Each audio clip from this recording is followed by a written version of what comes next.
Hello students, good morning. I am Anil Goswami, your English teacher. Welcome to you to my channel Education for Skills. I will teach you English grammar. आज हम लोग पढ़ेंगे active voice से passive voice बनाने के नियम। बात समझ पा रहे हैं? चलिए स्टूडेंट्स, ये नियम मैं उन स्टूडेंट्स के लिए लेकर के आया हूँ। आज मैं कुछ इस तरीके से बताने वाला हूँ, इस तरीके से पढ़ाने वाला हूँ कि जिन स्टूडेंट्स के बीच में कंफ्यूजन, हमेशा कंफ्यूजन में रहते हैं, ऐसे स्टूडेंट्स को आज मैं एक्टिव वॉइस से पैसिव वॉइस बनाने के इन 6 रूल को आप यदि लर्न कर लेंगे और आपको यदि ये पता चल जाएगा तो स्टूडेंट यकीन मानो आप कि एक्टिव वॉइस से पैसिव वॉइस कैसा भी सेंटेंस आए लेकिन आप बिल्कुल भी उसमें हिचकिचाएंगे नहीं, आप फटाफट बनाएंगे। तो चलिए आज आगे देखते हैं कि एक्टिव वॉइस से पैसिव वॉइस किस तरीके से बनाया जाता है, कैसे बनाया जाता है, किस किस टेंस का बनता है, किस किस टेंस का एक्टिव वॉइस पैसिव वॉइस नहीं बनता। तो चलिए आज मैं उन सब का जिक्र इसी वीडियो के माध्यम से करने वाला हूं। तो आइए हम देखते हैं, एक बार जरूर इस वीडियो को आप ध्यान से देखिएगा, समझिएगा और अंत तक इस वीडियो को आप देखिएगा, वॉच करिएगा, आपको बेहद समझ में आएगा। इस यकीनन आप मानिए कि यह वीडियो बेहद ही अच्छा प्रदर्शन दिखाने वाला है। तो आइए चलते हैं एक्टिव वॉइस से पैसिव वॉइस बनाने के 6 नियम। इस 6 नियमों को हम जान लेते हैं कि कौन कौन से ऐसे नियम हैं। इसके बाद हम एक्टिव वॉइस और पैसिव वॉइस बनाएंगे।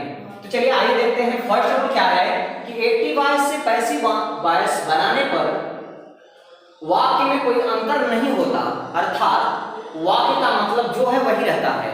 पहला रूल ये है कि एक्टिव वॉइस से पैसिव वॉइस में जब हम किसी सेंटेंस को चेंज करते हैं तो उसके मान में, उसके अर्थ में कोई परिवर्तन नहीं होता, उस वाक्य में कोई अंतर नहीं होता है। अर्थात उसके कहने का आशय ये है कि वाक्य का मतलब जो है वही रहता है, चेंज नहीं होता। पहला चीज आप ये जान लीजिए। एग्जाम्पल के तौर पे देखिए, he eats a mango, he eats a mango। सभी लोग, आप लोग ध्यान दीजिए, आपको बेहद समझ में आएगा। he eats a mango, आप मेरे साथ बोलिए, he eats a mango, यानी वह एक आम खाता है। यह किस टेंस में है? किस टेंस में है? प्रेजेंट इंडेफिनिट टेंस में है। वह एक आम खाता है। मैंगो इज, अब एक्टिव वॉइस में था ये, अब इसको हम पैसिव वॉइस में अगर हम चेंज कर रहे हैं तो कैसे चेंज करेंगे? आइए बस थोड़ा सा देखिए यहाँ पे, फिर इसके बाद इस रूल के बाद एक्टिव वॉइस से पैसिव वॉइस चेंज करने के नियम जानने के बाद तब फिर इसके बाद बनाया जाएगा एक्टिव वॉइस से passive voice. A mango is eaten bye him, यानी ये बनाया गया है, यानी सब्जेक्ट हो गया। यहाँ पे तो था subject plus verb plus object, लेकिन पैसिव वॉइस में हो जाएगा ऑब्जेक्ट प्लस वर्ब का third form plus by plus object, यानी सब्जेक्ट का ऑब्जेक्ट हो जाएगा। यहाँ पे जो सब्जेक्ट है वो सब्जेक्ट चेंज होकर के ऑब्जेक्ट में हो जाएगा और इस सेंटेंस का जो ऑब्जेक्ट है यहाँ से शुरू होगा। तो चलिए आइए देखते हैं। वह एक आम खाता है, बस समझना आपको इतना है कि जो अर्थ इसका है, इस दोनों सेंटेंसों में, दोनों वाक्यों में क्या आशय एक दूसरे का चेंज है, डिफरेंट है, अंतर है, बस इतना ही समझना है। ज्यादा ध्यान मत दीजिए, बस इतना आप समझिए कि इस सेंटेंस और इस सेंटेंस में क्या अंतर है। इन दोनों सेंटेंसों में यही ये कह रहा है कि एक्टिव से पैसिव वॉइस बनाने पर वाक्य में कोई अंतर नहीं होता, अर्थात वाक्य का मतलब जो है वही रहता है। वह एक आम खाता है, वह एक आम खाता है। अब इसको हम पैसिव वॉइस में अगर बोलेंगे तो यही सेंटेंस कैसे हो जाएगा, कैसे बोलेंगे? एक आम उसके द्वारा खाया जाता है, एक आम उसके द्वारा खाया जाता है। किसके द्वारा? जो खाया है, यानी दोनों का अर्थ सेम है, दोनों का आशय सेम है। इसलिए आप ध्यानपूर्वक समझिए कि एक्टिव वॉइस और पैसिव वॉइस सिर्फ कहने के तरीके चेंज होते हैं, बोलने के तरीके चेंज होते हैं, लेकिन उस सेंटेंस का आशय और अर्थ क्या होता है, इक्वल होता है, बराबर होता है, उसमें कोई अंतर नहीं होता। तो आप बस इतना ध्यान दीजिए। दूसरा रूल क्या है, सब्जेक्ट और ऑब्जेक्ट दोनों एक दूसरे से अपना नाम और स्थान बदल लेते हैं। अगर एक्टिव वॉइस और पैसिव वॉइस में अगर हम बनाते हैं सेंटेंस को, तो बस इतना ध्यान देना है कि सब्जेक्ट और ऑब्जेक्ट दोनों एक दूसरे से अपना नाम और अपना स्थान बदल लेते हैं। नाम भी चेंज हो जाता है और स्थान भी, प्लेस भी चेंज हो जाता है, नेम और प्लेस दोनों चेंज हो जाता है। तो आइए देखते हैं, एक तरफ सब्जेक्ट है और एक तरफ ऑब्जेक्ट है, किस सब्जेक्ट का क्या ऑब्जेक्ट होगा और उसका अर्थ क्या होगा। मैं दोनों चीजें यहाँ पे आपको दिखा रहा हूं। जैसे पहला है कि माई, आई मीन्स होता है मैं।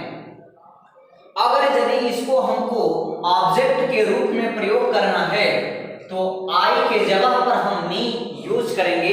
अर्थात आप केस जब मैं पढ़ा रहा था तो आपको उसमें बताया था, ये सेम चीज उसमें बताया था, उसका जिक्र आज फिर कर रहा हूं, आप ध्यान से समझिए।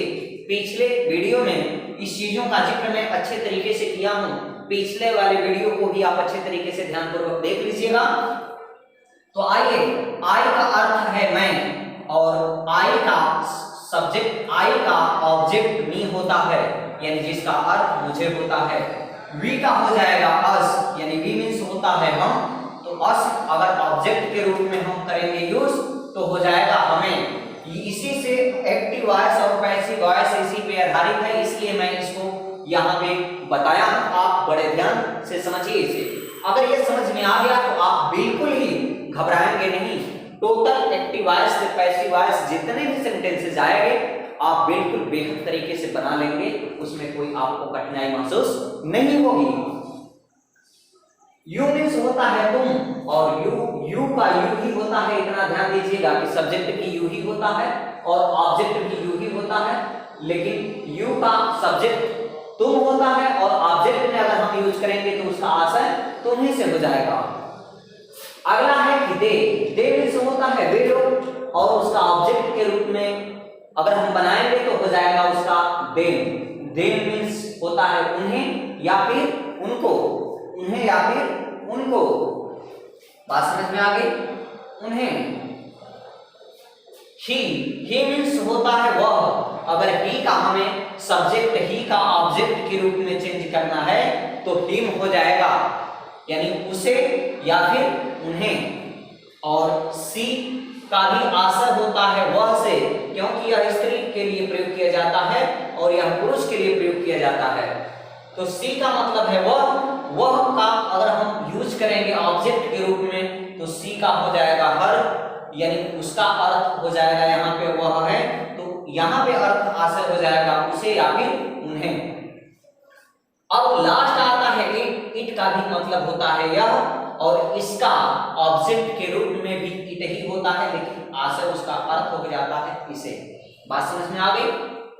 रूल नंबर 2 अच्छे तरीके से सबको समझ में आ गया। रूल नंबर 1 और रूल नंबर 2 अच्छे तरीके से यदि समझ में आ गया तो आइए हम देखते हैं रूल नंबर 3 क्या है। पैसिव वॉइस में हमेशा क्रिया का थर्ड फॉर्म लगाते हैं। बस इतना आपको ध्यान दे दीजिएगा कि अगर एक्टिव वॉइस से पैसिव वॉइस अगर हमें चेंज करना है तो चाहे वह कोई भी टेंस हो, प्रेजेंट टेंस, पास्ट टेंस या फ्यूचर टेंस हो, इससे कोई मतलब नहीं है। आप आंखें बंद करके वर्ब का थर्ड फॉर्म लगाएंगे, जो कि मैं वर्ब का थर्ड फॉर्म पिछले भी वीडियो में जिक्र किया था और पिछले वीडियो में बना करके भेजा भी था, फिर से आपको मैं ट्रांसफर कर दूंगा। लेकिन ध्यान दीजिए कि फर्स्ट फॉर्म, सेकेंड फॉर्म और थर्ड फॉर्म, आईएनजी फॉर्म, अगर जिस वर्ब का आपको याद नहीं रहेगा तो उसका आप एक्टिव वॉइस से पैसिव वॉइस चेंज नहीं कर सकते हैं, नहीं बना सकते हैं। तो उससे पहले जरूरी काम आपका ये है कि जो वर्ब है उसका फॉर्म आप जरूर याद कर लें, फर्स्ट फॉर्म, सेकेंड फॉर्म और थर्ड फॉर्म। तो आप ध्यान दीजिए बस इतना कि पैसिव वॉइस में हमेशा क्रिया का थर्ड फॉर्म ही यूज होता है, second form, first form use नहीं किया जाता, हमेशा थर्ड फॉर्म लगता है, चाहे वह प्रेजेंट टेंस हो, चाहे पास्ट टेंस हो, चाहे फ्यूचर टेंस हो। अब रूल नंबर 4, पैसिव सेंटेंस में हेल्पिंग वर्ब का लगना जरूरी होता है। इसमें हेल्पिंग वर्ब हेल्पिंग वर्ब तो आप जानते ही होंगे, या फिर इस चैप्टर को अच्छे तरीके से रिवाइज कराने से पहले मैं जिक्र कर दूंगा टेंस, क्योंकि आप यदि टेंस आप समझ नहीं पाएंगे तो यह एक्टिव वॉइस से पैसिव वॉइस आप चेंज नहीं कर पाएंगे। तो हेल्पिंग वर्ब पैसिव सेंटेंस में हेल्पिंग वर्ब का लगना जरूरी होता है, उसमें जरूर ही लगाया जाता है, इतना भी ध्यान रहे। एक्टिव रूल नंबर 5, एक्टिव वाक्य में कोई प्रीपोजिशन हो तो पैसिव में उसे नहीं हटाते।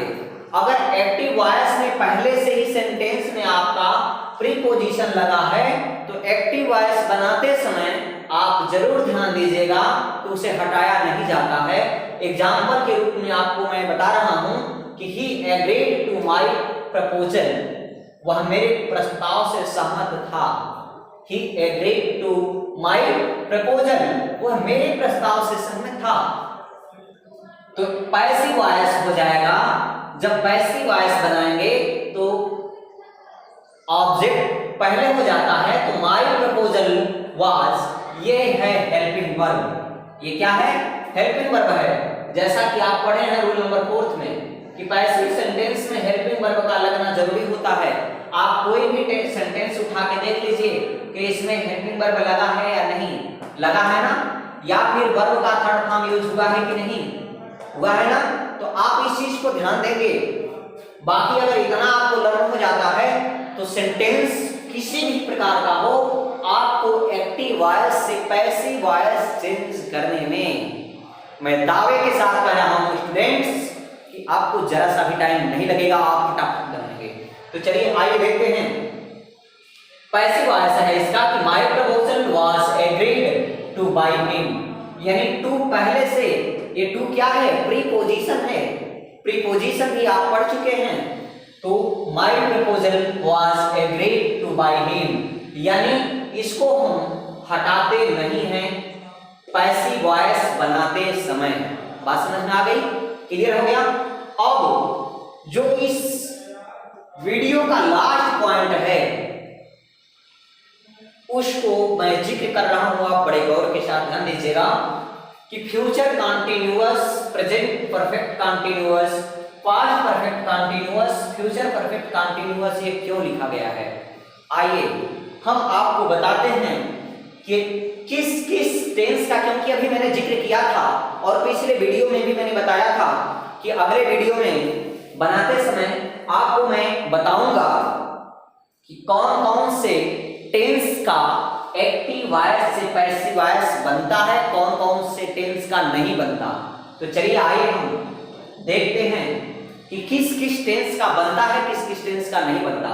क्योंकि टेंस 3 प्रकार के होते हैं, प्रेजेंट, पास्ट और फ्यूचर। अब इन प्रेजेंट, पास्ट, फ्यूचर के 4 भेद होते हैं। बात समझ में आ गई? Indefinite tense, continuous tense, perfect tense, perfect continuous tense होता है। इन तीनों के इंडेफिनिट, कंटीन्यूअस, परफेक्ट और परफेक्ट कंटीन्यूअस यही 4 होते हैं। तो 4 तिहाई 12 हो गया।